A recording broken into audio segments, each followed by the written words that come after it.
Queridos irmãos e irmãs que estão aqui nos auxiliando nesta Eucaristia, querido povo de Deus que nos acompanha pelas redes sociais, nesta terça-feira onde celebramos a memória de São Camilo de Leles. Permitam-me, no primeiro momento, falar um pouco sobre o santo que hoje nós celebramos. São Camilo de Leles fundou uma ordem religiosa chamada de Camilianos. São padres, irmãos, irmãs, que tratam e que trabalham nos hospitais. Faz parte do carisma deles. Sempre foram pessoas dadas aos hospitais, como enfermeiros, como médicos. Além dos estudos para ser padre, ainda fazem estudos relacionados à medicina, para organização, gestão e também para a cura dos doentes. É uma ordem religiosa antiga, fundada por São Camilo. Mas em vez de falar da ordem, eu quero falar do santo. São Camilo de Leles nasceu numa família rica, abastada, e ele era um verdadeiro milagre, porque ele foi concebido depois de velho, depois que os seus pais eram velhos. Veio como um grande milagre de Deus, seus pais muito devotos, e assim ele nasceu. Só que ele não fez jus a tudo isso, ele se entregou a uma vida mundana. Ele era completamente viciado, se a gente pode usar esse termo hoje. Ele tinha o vício da bebida e o vício do jogo. Ele perdeu tudo, tudo.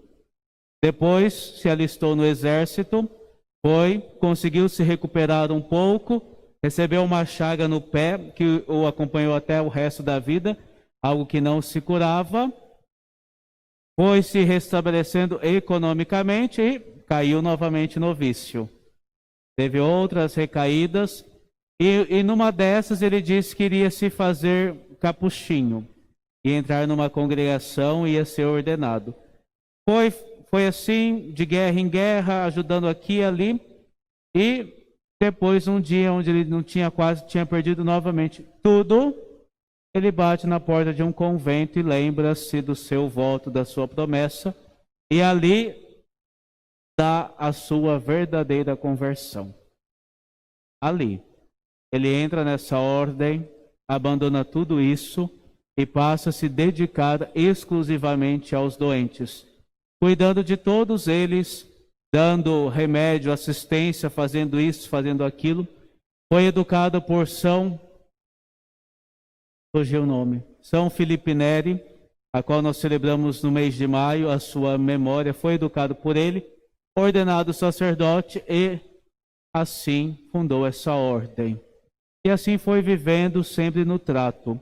Na sua biografia, aqueles que conviveram com ele falavam que Camilo sempre tinha uma grande predileção aos doentes.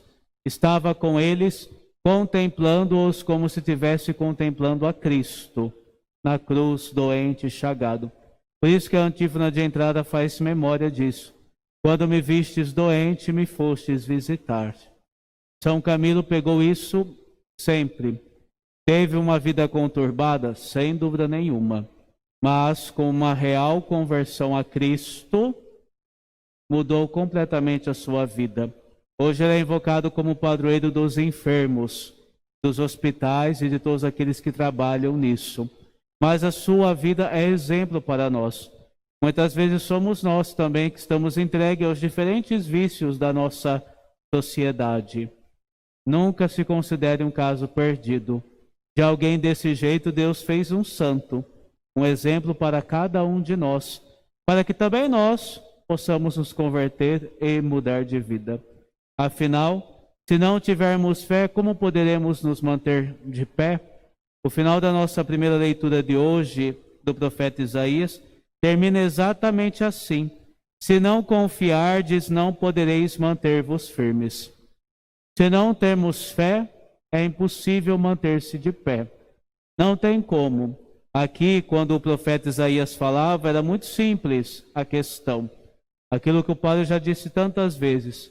Os reis de Israel, em vez de confiarem em Deus, confiavam na sua própria força, confiavam nas suas alianças, confiavam naquilo que eles podiam fazer. E esqueciam que o verdadeiro rei de Israel é Deus.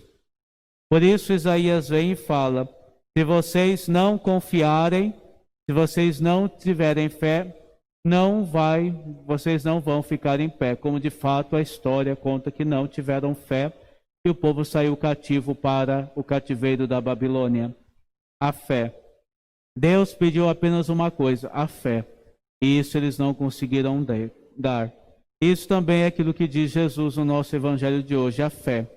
Jesus começou a censurar as cidades aonde ele fez a maior parte de seus milagres. Cafarnaum, Corazim, Betsaida, toda essa região, Jesus fez todo o seu ministério ali, muitas curas, muitos milagres, e o povo não se converteu, não mudou de vida. Só que aqui há um grande julgamento. Jesus coloca-os em xeque, olha, vocês não fizeram, não acreditaram. Se tudo isso tivesse sido feito em Sodoma e Gomorra, em Tiro e Sidônia, as pessoas teriam sido convertidas. Padre, isso é sério? Vamos lembrar do exemplo do profeta Jonas. O profeta Jonas foi alguém que foi enviado não para Israel, mas foi para uma nação pagã, Nínive. E lá durante 40 dias ele foi. Ainda 40 dias e Nínive será destruída. Pregando isso, a cidade inteira se converteu e Deus retirou o mal que iria fazer naquela cidade, o castigo que iria fazer. Vejam, uma nação pagã se converteu. Jesus Cristo, nosso Senhor, cobra isso. Foram realizados os milagres para as ovelhas perdidas de Israel e elas não se converteram, não mudaram de vida, não fizeram com que isso fosse o sentido para a sua vida. Esta palavra dura de Jesus serve para cada um de nós. Nós também podemos contar em nossa vida os milagres que Deus realizou nela. As homilias que ouvimos, as pregações que ouvimos, os milagres que estão aí. Se isso não nos converte, nós seremos julgados com rigor. Não nos esqueçamos, a quem muito foi dado, muito será cobrado. Nós recebemos a verdade. Nós recebemos o mistério do reino. Por nós, Jesus Cristo morreu na cruz. Por nós, tudo isso aconteceu. Se a gente não se converter por conta disso, seremos julgados com esse rigor. Isso eu falo porque é importante que a gente saiba isso. Cada um será julgado no seu estilo de vida e naquilo que conhecia do Evangelho. Por exemplo, deixa eu ver. O diácono e eu seremos julgados de maneira diferente por Deus no dia da nossa morte. Ele como chefe de família, esposo e diácono. Eu não posso ser julgado como chefe de família porque eu não sou um chefe de família. Serei julgado apenas como padre. Assim como um chefe de família vai ser julgado apenas como chefe de família. A esposa como esposa. Por quê? Porque são nossas funções aqui nesta terra. Deus nos deu essas funções, cumulou-nos de dons. Deus nos a conhecer tudo isso. E se a gente não mudar, a gente vai ser julgado em cima disso tudo. Disso tudo. Foi um bom padre, foi um bom diácono, foi um bom chefe de família, foi uma boa esposa, foi um bom filho, foi um bom professor, foi um bom advogado, foi um bom médico. Tudo isso será colocado em prisma no dia da nossa morte. Aquilo que nós fizermos, não apenas aquilo que é aqui religioso, mas toda a nossa vida é posto em xeque. Por isso que devemos, em uma só palavra, nos converter. Buscar o Senhor de coração sincero. Estarmos sempre prontos para nos abrir, a mantermos acesa a chama da fé na nossa vida. Peçamos que o exemplo do santo de hoje, São Camilo de Leles, nos ilumine e possa nos fazer compreender que nunca é tarde para voltarmos para o Senhor. Que Deus só permite uma situação ruim se dela pode tirar algo bom. Permitiu tudo isso na vida de São Camilo para que depois ele se tornasse exemplo de santidade e de amor aos doentes para cada um de nós. Assim Deus faz conosco. Podemos não entender por que certas coisas acontecem conosco, mas sabemos que Deus só permite essas coisas para que isso nos converta, para que isso nos mude. para que isso nos faça compreender o real sentido da nossa amizade com Ele.